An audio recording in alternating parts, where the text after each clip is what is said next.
Gordon was resting in a siding. Sometimes, when he was resting, he would say to himself, "It's really very tiring to be such a large and splendid engine. One does have to keep up appearances so." At that moment, Henry came by. "Peep, peep, peep, peep! Hello, fatface!" whistled Henry. Gordon had not seen Henry for some time. "What a cheek!" he spluttered. "That Henry is getting too big for his wheels. Fancy speaking to me like that. Me!" He went on letting off steam. "Me, who has never had an accident." Percy heard Gordon's last remark, and he knew that it wasn't true. "Aren't there safety valves accidents?" Percy asked innocently. "No, indeed. High spirits might happen to any engine," replied Gordon huffily. "But to come off the rails like Henry did when he was pulling the flying kipper, well, I ask you," he went on, "is it right? Is it decent?" A few days later, it was Henry's turn to take the express. Gordon watched him getting ready. "Be careful, Henry," he said. "You're not pulling the flying kipper now. Mind you keep on the rails today." Henry snorted away. Gordon yawned and went to sleep. But he didn't sleep for very long. "Wake up, Gordon," said his driver. "A special train is coming in and we're to pull it." "Is it coaches or trucks?" asked Gordon sleepily. "Trucks," said his driver. "Trucks," said Gordon crossly. Huh! The men lit Gordon's fire and oiled him ready for the run. He needed to go on the turntable first so that he would be facing the right way. His fire was slow to start and wouldn't burn. They couldn't wait, so Edward was called to help Gordon to the turntable. I won't go, grumbled Gordon. Don't be silly, puffed Edward. At last, Gordon was on the turntable. Edward was uncoupled and he backed away. Gordon's driver and fireman jumped down to turn him around. The movement had shaken Gordon's fire so that it was soon burning nicely. Gordon was cross and he didn't care what he did. He waited until the table was halfway round and then his chance came. I'll show them, he hissed. He moved slowly forward, but his plan was going wrong. He couldn't stop himself. He slithered and slipped off the rails, down the embankment and settled in a ditch. "Oh," she hissed. "Get me out! Get me out!" He called. His driver and fireman came to see him. "Not a hope," said his driver. "You're stuck, you silly great engine. Don't you understand that?" They telephoned the Fat Controller. He could see Gordon from his window. "So, Gordon didn't want to take the special train of trucks and ran into a ditch," he answered from his office. "What's that you say?" he went on. "The special's waiting? Well, tell Edward to take it, please."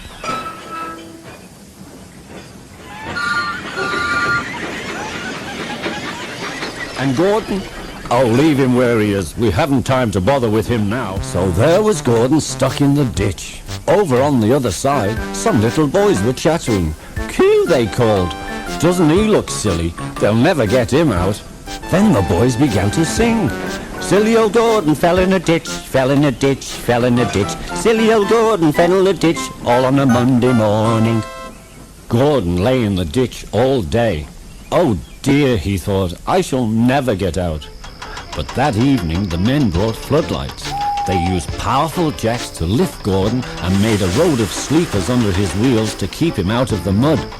Strong wire ropes were fastened to his back end, and James and Henry, pulling hard, at last managed to bring Gordon back to the rails.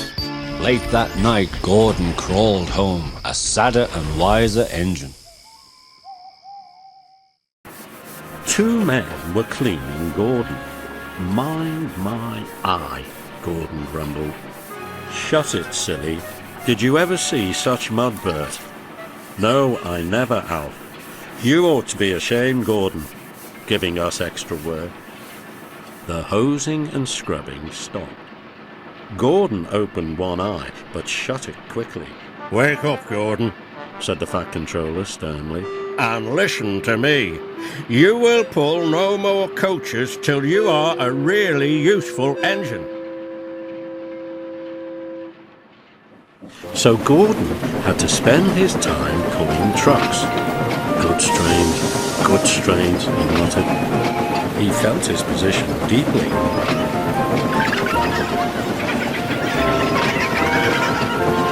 Hold back, hold back.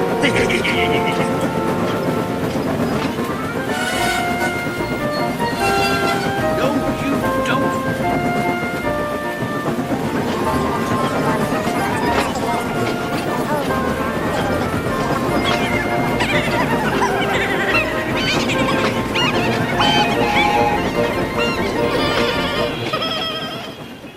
That's for you, and you, and you. Oh, oh, oh, oh, screamed the trucks as Gordon shunted them about the yard. Trucks will be trucks, said James, watching him. They won't with me, snorted Gordon. I'll teach them. Go on. And another truck scurried away. They tried to push me down the hill this morning, Gordon explained. It's slippery there. You'll probably need some help. I don't need help on hills, said James huffily. Gordon laughed and got ready for his next train. James went away to take the express. Slippery hills indeed, he snorted.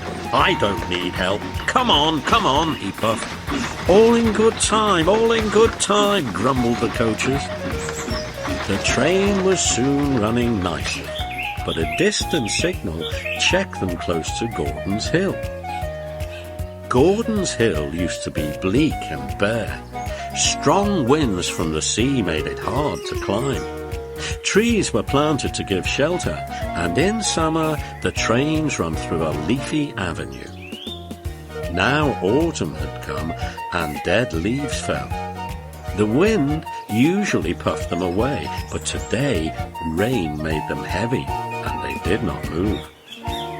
The home signal showed clear, and James began to go faster. He started to climb the hill. I'll do it, he puffed confidently. Halfway up, he was not so sure. I must do it, he panted desperately. Then, help, whistled James. For though his wheels were turning forwards, the heavy coaches pulled him backwards, and the whole train started slipping down the hill. His driver shut off steam, carefully put on the brakes, and skillfully stopped the train. But Gordon, who had followed with a goods train, saw what had happened. Gordon left his trucks and crossed over to James. I thought you could climb hills, he chuckled. James didn't answer. He had no steam. Ah, well, we live and learn, said Gordon. We live and learn. Never mind, little James, he went on kindly. I'm going to push behind. Whistle when you're ready.